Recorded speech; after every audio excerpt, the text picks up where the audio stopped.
Welcome to Black Talk Radio, hosted by Kristen Ayana. Listen as we discuss the latest in Black culture, Black news, and Black entertainment.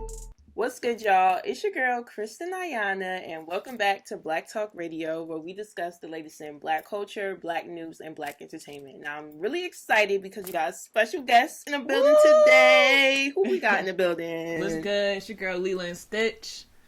I'm ready. I don't know what you're going to throw at me today, but I'm ready. Okay, she says she's ready. Okay, she's ready to talk to me.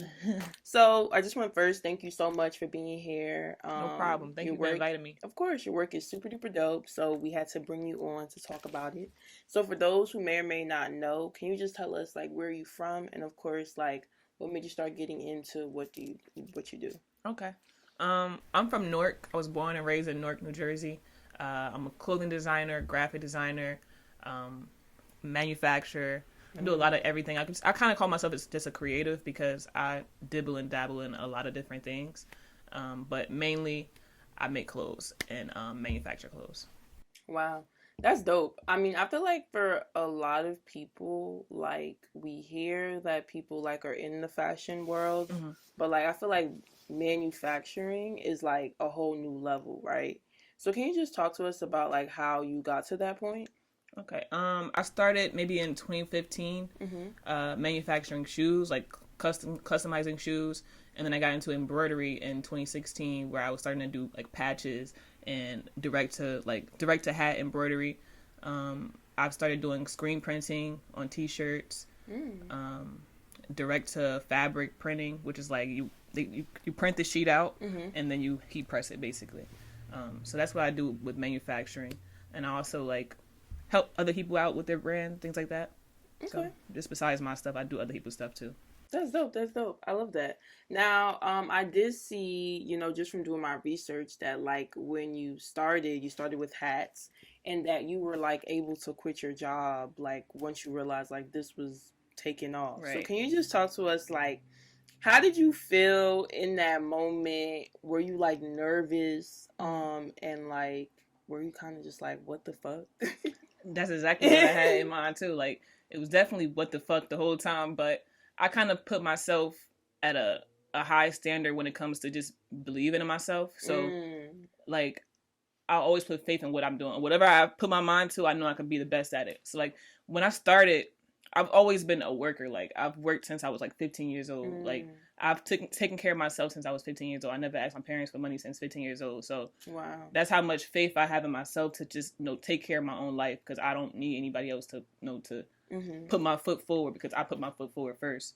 But when I started, I was working at Verizon full time. I'm good at selling things, so it's like I'm very good at selling things. So it kind of persuasive. Yeah, I'm persuasive. I try to make people feel comfortable when like I make jokes when I'm selling things. So I became number one in my company at Verizon. So I was having fun with that. I was doing a good job. I was making good money, like $3,000 every paycheck, and I was like 21. But and people was getting jealous of me in that part too. But at one point, I couldn't do it for life. I didn't feel like that was my thing just to continue with life because I'm a creative. So I was doing shoes on the side. But at one point, I randomly just started like just making stuff just for fun. Things that I didn't want to pay for, like I would make it. That's really how I started doing things because I'm cheap. Very, very cheap. So I'm going to try to figure out how to do something my way without having to pay that money. So I made a hat for myself with a patch on it and I posted on Instagram. I already had probably 5,000 followers on Instagram. So people responded like, hey, where you get that hat from? And then I was like, I made it. You want one? And then from there, I just started selling hats. And I never stopped selling hats. So maybe a month later into me doing my business, I was seeing celebrities in my stuff. So I felt like it was kind of meant to even be at that point. Because I started in February 2016, like with the hats exactly. I was doing like Cash App orders. But like probably by March, somebody who knows like Kyrie Irving or something like that, he bought hats and then Kyrie Irving wore the hats in a press conference. Nice. So I was at work when it happened and I'm like, oh, what you need again? I'm sorry. I had my phone in my hand the whole time just scrolling because everybody was tagging me in the photo and LeBron in the photo too. So I'm like, oh my God, this is crazy. Like, what you need for your account? I don't even know what you need. I forgot what I was even talking about. Zone it out. And that's how that whole like half a year went when I was at work, because my life was changing like day to day. Like my business was getting. I had celebrities in my clothes the first 3 months, 4 months. So I was looking at work like, this is not even fun anymore. Like I want to go home and make stuff, and I didn't have no time to do all that stuff because I was getting all the orders. So imagine going to school and work full time. Like I was going to King University, doing criminal justice, like something that I don't even see myself doing at all right now. Like I'm like, what was I thinking? Right. But yeah, like now I quit my job in September of that same year. So I started in February, quit by September. And it was crazy. It was kind of scary to do that because my parents and everybody was telling me, like, oh, you better, you know, your taxes and everything, you're going to have to get, you know, like you got to have everything in line. Like, you can't just quit your job. And I'm like, I can't just quit my job. I can. So, and I've always known that I could do that, but it was just scary to do it because you don't have a backbone. You don't have anything to rely on when you quit your job. So it was a big decision, but at one point I'm like, you know what, let's do it, because I can't do my work at night and put my work like to the side, basically. That's what I was doing. I was making so much money at home that when I went to work, I was still coming to work and like writing down orders and doing things. So I didn't have no time to even just get my life straight with the business. So when I quit my job, I had so much time to think, so much time to be creative, and just like let my mind just chill. Because as a creative, you have to have your mind, you know, chilling for a little bit. Like you gotta have silence. You have to have just time to process and create in your head. So I'm happy I quit my job because now I've seen my potential. Like I can see what I could do for real. Yeah, I definitely feel like for a lot of like entrepreneurs, that's definitely something that people struggle with all the time. Like, you know, between managing their 9 to 5 and their business. So what advice maybe would you give to anybody that's like currently struggling with that? Or like, how do you know when it's the right time to quit? I feel like you never know when it's your right time, but I do say don't quit your job just because you think. Don't quit your job just off faith in general. Definitely have your setup ready, because sometimes you don't know what's going to come, so you can't really just prepare yourself in that way where you're like, all right, I'm gonna just quit my job and go with the flow, because life don't work that way. Bills come, you gotta pay for things. You could depend on your business or everything and just be like, all right, let's try it. But sometimes life doesn't go that way, so at least have your stuff planned out before you make that big decision, because it is a big decision. And yeah, it really just that's really it. I feel like you just gotta know when it's like right for you. Exactly. And to your point, like, just don't go into it blind. Like, some people really get online and be like, yeah, just quit your job. Right, exactly. But then it's like, what about when them bills come? Like, life gets real. So they come. I definitely feel you on that. Now, you mentioned, like, celebrities started wearing your brand, very early on. What would you say has been like someone that has worn your brand that you were like, oh my gosh, wow? Like, I know you just mentioned like Kyrie, but like, has there been like anyone else or anyone that you've got to work with that has been... really everybody, to be honest, because I always looked up to like the people that I work with, and I had time to converse with them and just like be cool with them and like stages. So I've worked with Chris Brown, I've worked with Fab, Lance Gross. Joel Santana. That was one of my first like celebrities who put me on, because he used to post my hats on his actual page. Whenever we linked up, he would just post on his page. So it was a lot easier back then on Instagram too, because they didn't have so many restrictions on DMs. Yeah. You know what I'm saying? So now DMs is like you got a request section, you got primary, general. It's so many different ways you can't even contact people anymore. So I'm happy I got the chance to do that when it was easier for people to do it, because I used to just DM people like, hey, I make these hats, send a bunch of pictures of my hats, and then they'd be like, okay, yeah, send it through.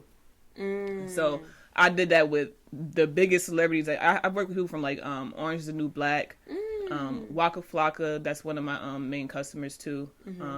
Jadakiss, who else? Not Beyonce yet, but I hope it's Beyonce soon. We gonna manifest. We gonna manifest it by 2024. Beyonce, we gonna be locked in. Okay. You heard it here first. But yeah, off the top, that's really who I could think of right now. But it's Rick Ross. I've worked with him too. Yeah, they'll come to me. But Chris Brown for sure was one of the people that I worked with that made me see like, dang, this is like this is really happening. Like this is really what I'm supposed to be doing. Cause that was like by the second year. Like I started February, and then by January he was wearing my stuff. That's dope. And I actually had a chance to like go to his studio too and drop it off. So like that night was even crazy because I was at home. Cause I used to have a 2-bedroom apartment. I always had 2-bedroom apartments because one other room would be like my studio basically. So my first apartment, I had a 2-bedroom apartment. I'm just making hats for the rest of the night because I always had orders. Right. And this guy that I know on Instagram, basically Chris Brickley. He's like a basketball trainer.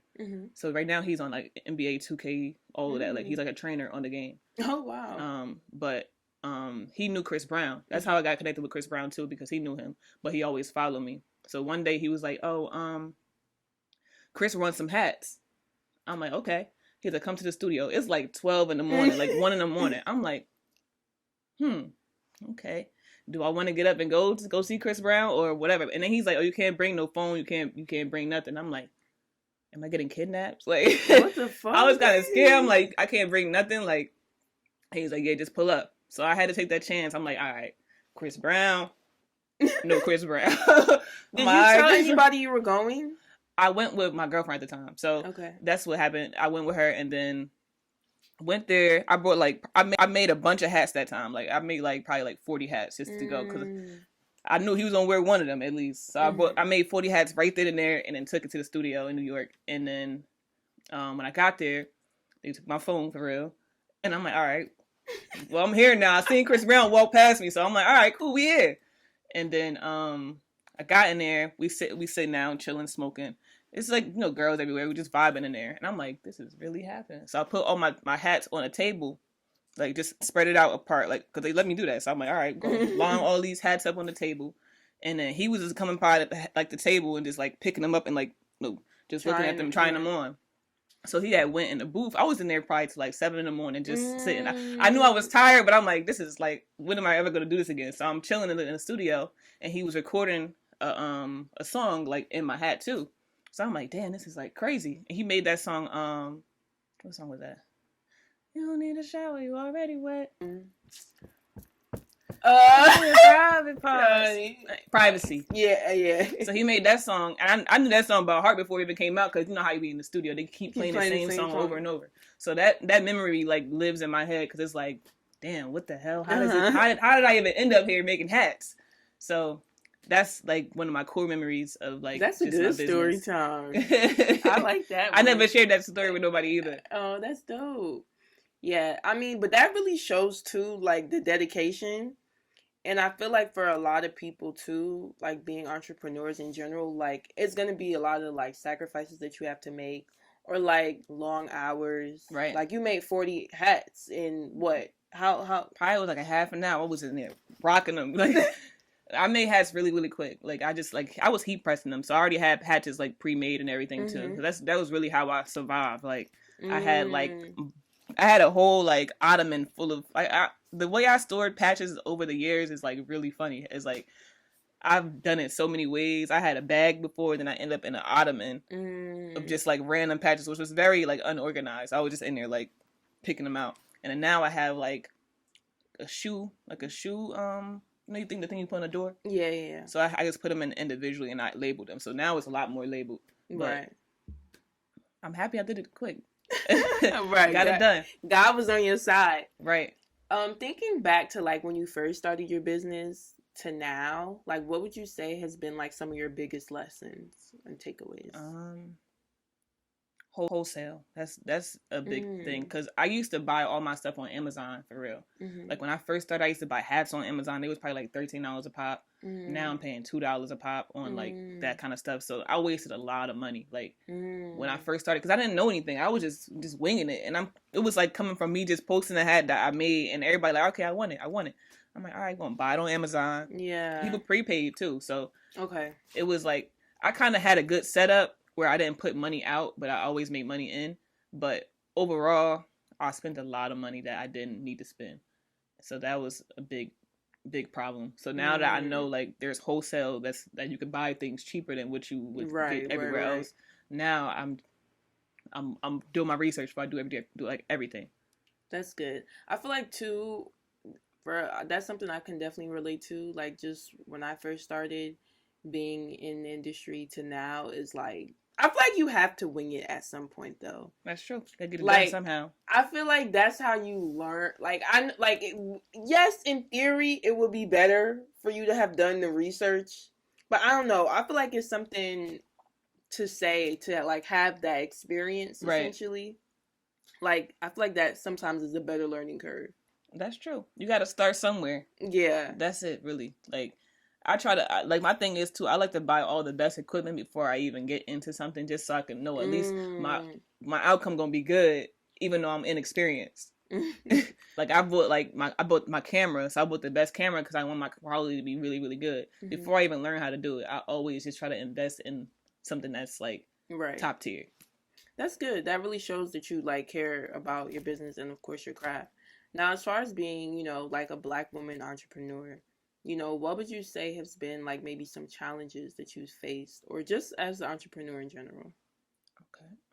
I haven't really seen anything that like Black wise or just being a Black woman, but challenges in entrepreneurship is getting up every day. That's one of the biggest challenges, like getting up and being motivated to work every day. Because you can literally sit down and chill when you were self-employed. You could really just stay home, play the game, watch TV all day. So a big challenge is waking up every day and being like, okay, let's go to work. Let's figure something out. Because every day is a challenge for me. Because my mind has to steadily work every day because I have to keep up with the pace of fashion, keep up with entrepreneurship in general, and then I also make content, so I have to keep up with content. So that's a challenge. The changing of like social media, you have to keep up with everything. Like I didn't used to make videos, now I got to make videos to even sell my stuff now because pictures aren't doing it no more.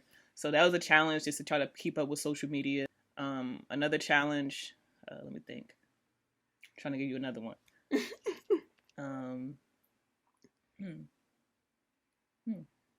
If you don't have, it's okay. Yeah, I'm gonna come back to that one. I love that you mentioned like creating content because you're very, active on social media.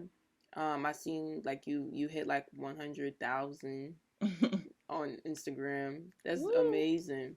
So I guess what are ways that you stay consistent on social media and consistently promote your brand and like create content? Like how do you keep yourself on track? I look for inspiration while I'm on Instagram. I try to follow people who are really good at like making content, just so I can get inspiration and try to be like, all right, I gotta make that. I gotta do something like this. So I like follow like real crazy video creators, like people who do like graphics on their videos, everything, because I want my stuff to be eye catching all the time. I want to have the best cuts. I don't want a video that's just like lagging. Like, all right, when's she gonna change the scene? Like, I always try to keep my stuff like fast paced. And I always do videography too. Like I do videography for other brands too, just because it's something that I like to do. But yeah, I really just stay on Instagram and just do my research. Look at TikToks, because everything is you can change your whole life just from social media, just from making content. So when I make a video, that's my mindset when I'm making a video. Like, this gonna make my junk pop. This is gonna make my hoodie go crazy, because it's all in the content. Really, you got to make people see the lifestyle that they're gonna have when they shop with you. Do you ever feel like because you have to like constantly, create content to promote your brand, like do you ever experience like creative funk or like burnout, and like what are things that you do to get out of that, if so? To get out of a funk, I try to get my peace first. Like I have to be in peace. Like I can't be in a state where it's like, because I already have anxiety, I got ADHD a little bit, so it's like I gotta be in a peaceful mindset for me to even be able to create. So I try to have my energy good first. Like that's my go-to step right there. Like if my energy not good, I can't do nothing. So even when somebody coming at me with some bad energy, I try to ignore it, because this could throw off my whole creative process. Like a lot of people don't see that because they don't have that creative process life, but like they just go to work. But I literally can't create anything if I'm in a bad mood. Like if I'm in a bad mood, I'm just sitting like this the whole time when I'm at my studio, because I'm thinking about everything else. Yeah. So I try to just keep my mind clear. Yeah, that's really it. That's important. I think you do have to be centered as a creative, or else it just becomes like so noisy and so hard to Right. like get things done. Now, with you doing so much content creation, Crackhead. manufacturing, all this stuff, do you have a team? And no, it's just you. Right now it's just me, but I work with different manufacturers, so that's kind of like my team. But I've had teams before, but like I said, I have to be in a good place too to even work with the team sometimes. Like sometimes I work better by myself, but I have to get out of that too because I have to have a team. Like I have to have my employees. I've had employees, I've had interns before, but they're always seasonal. Okay. Just because my life changes and then my business life changes as well. But 2024, I feel like my goal is to have steady employees for the whole year and full-time employees for real. That's dope. I think that's a great goal to set. Yeah, I'm gonna make it happen. Okay, yeah, I love that. I definitely think that I've experienced that too. Like it took me a while to actually get help. Like I really came from a place like I could do this. Same. I got this. But then it's like when I did get help, I realized like how much easier life is. Right. And I feel like the balance too. Because it's like, you know, with your career, you should still have a good work-life balance. And I think a team can really like help with that. That's true. And I feel like I could do everything and I can't do everything. Like even if I do video, I do manufacturing, the content, the emails, everything. I'm going to lack at some point in some field because I'm focusing on another one. So if I have someone to just like focus on that completely for me, then I probably would be a lot faster, a lot, effective. So that's my goals. Like I really do want to have more help and depend on people because that's my thing too. I don't like depending on anybody because I feel like nobody's gonna get the job done as fast as I can because I know I got to do it in certain times. But I got to trust people and depend on people sooner or later. I feel like with time you'll get more comfortable. You'll get more comfortable, and I feel like too sometimes it is trial and error. Like you might get someone and they might be shitty and you might have to fire them. Go. But then, you get somebody else and they might be great. Right. So I guess it's like sometimes you have to take that risk. You got to.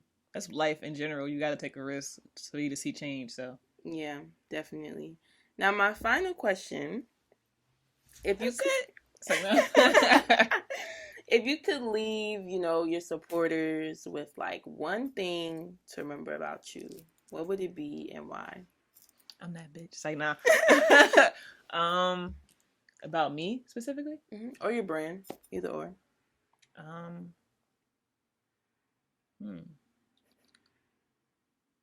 Well, I'm always gonna put out heat. I'm always gonna put my customers first. I want my customers to be fly. I want everybody to be comfortable and like confident when they wear all my things. So every day I'm working hard to create something new to to entertain the masses and make everybody feel fly. I'm coming out with some glasses this month. Hopefully my manufacturer hurry up and send it this month because I've been working on them. So the theme of the glasses is Karma Has No Deadline. I've been pushing that like on my hoodies. Right, I've seen that. And that's one of my best sellers too. Karma Has No Deadline. So the theme of the glasses is like barbed wire on the part that goes over your ears. So I basically just want to tell people like every day when you wear these glasses, you have to remind yourself that karma has no deadline. Because just like barbed wire, you can't get out of certain situations. Like the things you do to people, it comes back to you some way. So just how, like you climbing a gate with barbed wire on, you're gonna get cut somehow, some way. Right. So I always tell people just like treat people with kindness. However you want to be treated, treat people that way because things you put out comes back. So that's one of the things. Lesson. So with the glasses, when you put them on, it's a reminder. Wear these glasses, don't do no wrong to nobody. And yeah. I love that. Well, I just want to thank you so much for chatting with me. And of course, for wishing you nothing but the best. Thank you. Have fun. This is great.